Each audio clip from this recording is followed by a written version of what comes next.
Salut mes fans. Moi c'est Tom Tube. Ouais, je suis encore de retour sur votre plateau. Bon, aujourd'hui je vais parler un peu des artistes qui ont un peu perdu leur vue sur des podiums, sur des scènes et consorts. Bon, maintenant je vais aller tout droit au but.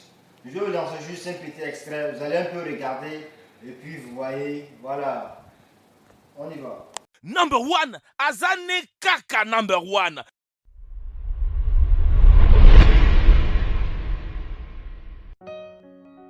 10 célébrités qui ont perdu la vie devant leurs fans.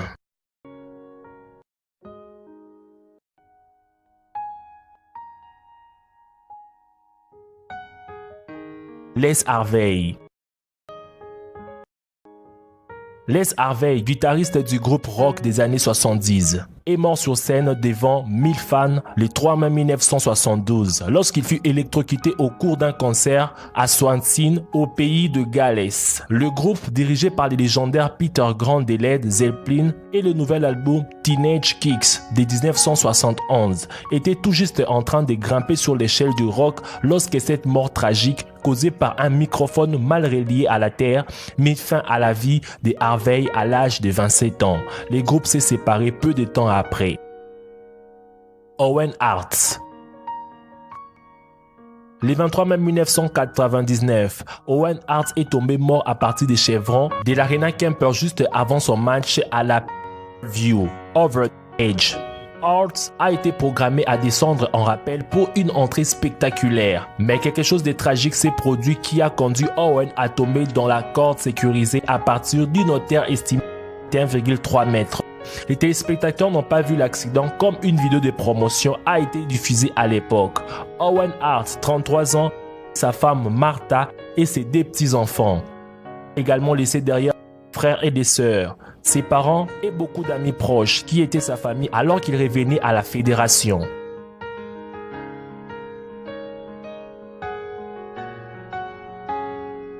Ty Logley a été le guitariste et chanteur des Great Whites quand il a été tué dans le cadre de l'incendie du The Station Nightclub le 20 février 2003. À l'époque, c'était le 4e incendie des boîtes de nuit le plus mortel dans l'histoire des États-Unis, tuant 100 personnes.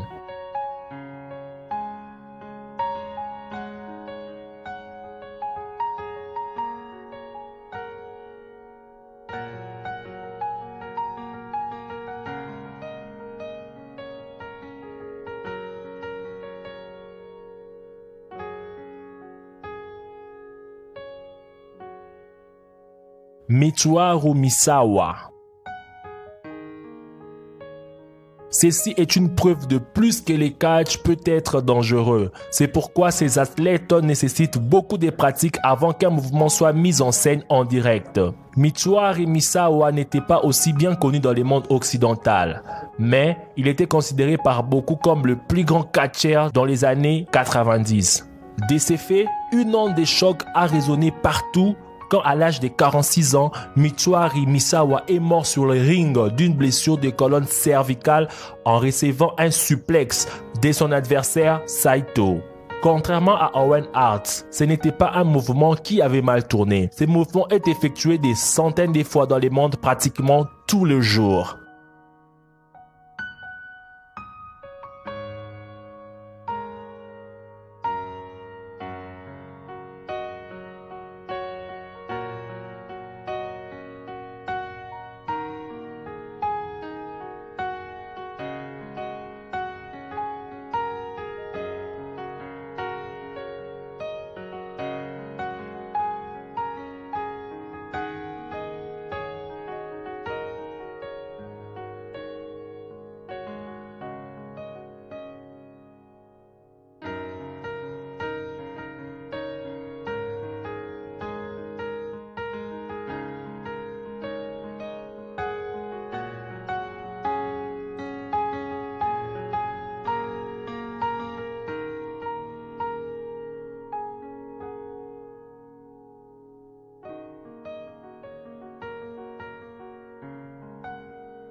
Dimebag Harel Abbott.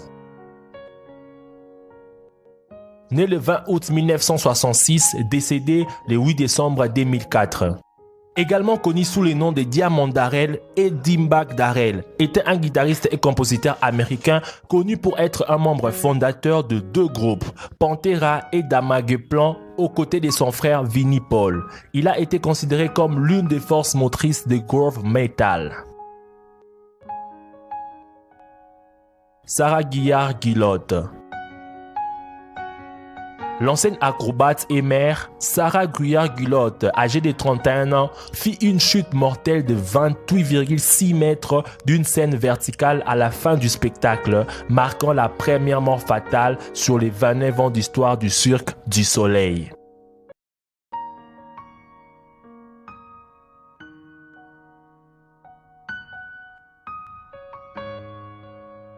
Christina Grimmie.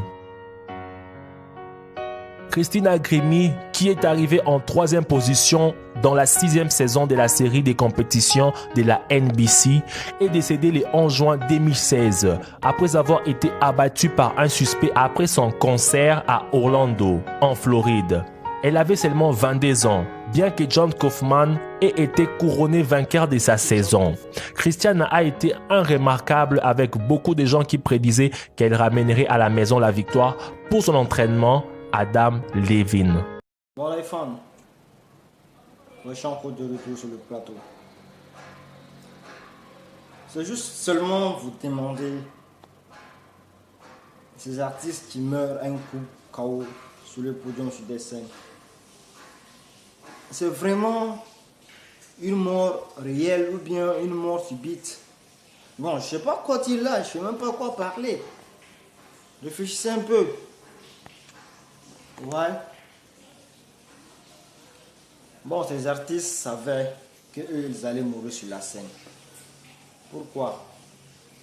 Parce que ces artistes ont vendu leur âme au diable. Ils ont vendu leur âme au diable. Tous ces artistes font partie du 666. Du chiffre 666. Et du lait du diable. Ouais. Prenez le cas de Papa Wemba que vous allez suivre encore. Papa Wemba savait le jour où il allait mourir. Avant de sortir de sa maison, il avait déjà prévenu ses femmes qu'elle lui partait. Qu'elle lui ne sait plus s'il peut revenir ou pas. Donc ça veut dire qu'on réfléchit un peu, vous allez comprendre un peu.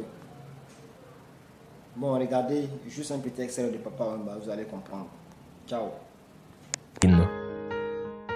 Papa Wemba.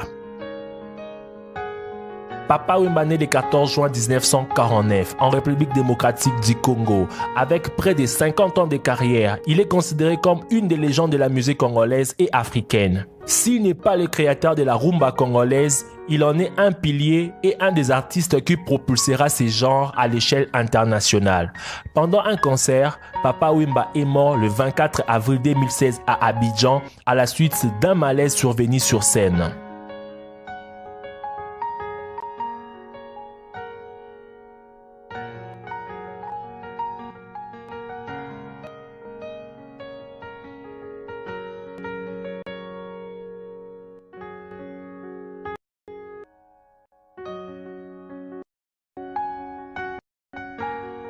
Quelle est la scène la plus tragique? Dites-le moi dans les commentaires et n'oubliez pas d'écrire un RIP en mémoire de ces célébrités.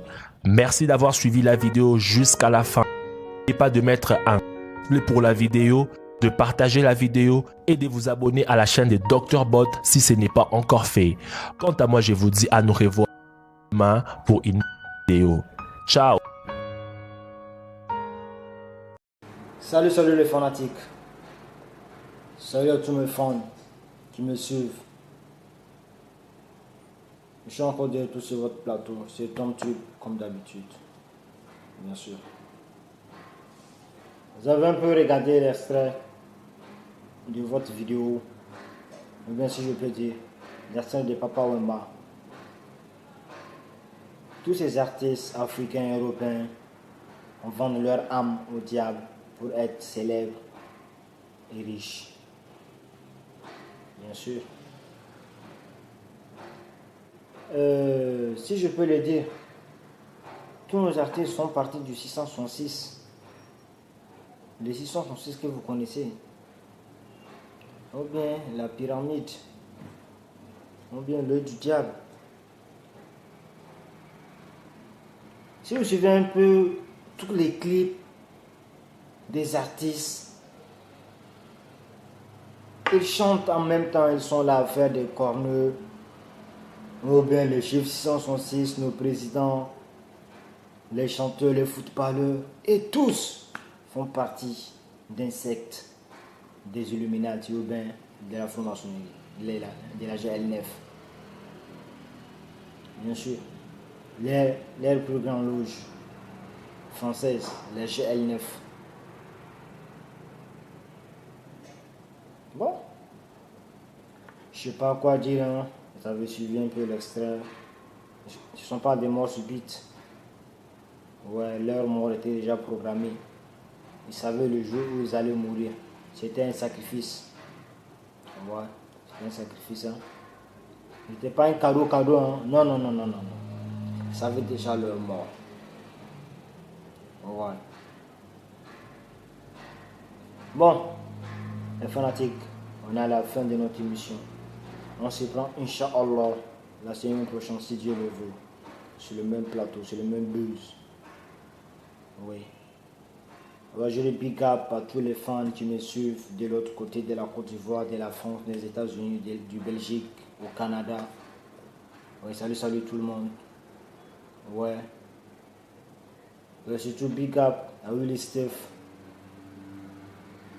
Big up à Willy Steph. Ouais, tu fais du grand boulot. Ouais, tu fais du fort un peu pour la jeunesse africaine. Oui, Steph, continue. Ça va aller, si Dieu le veut.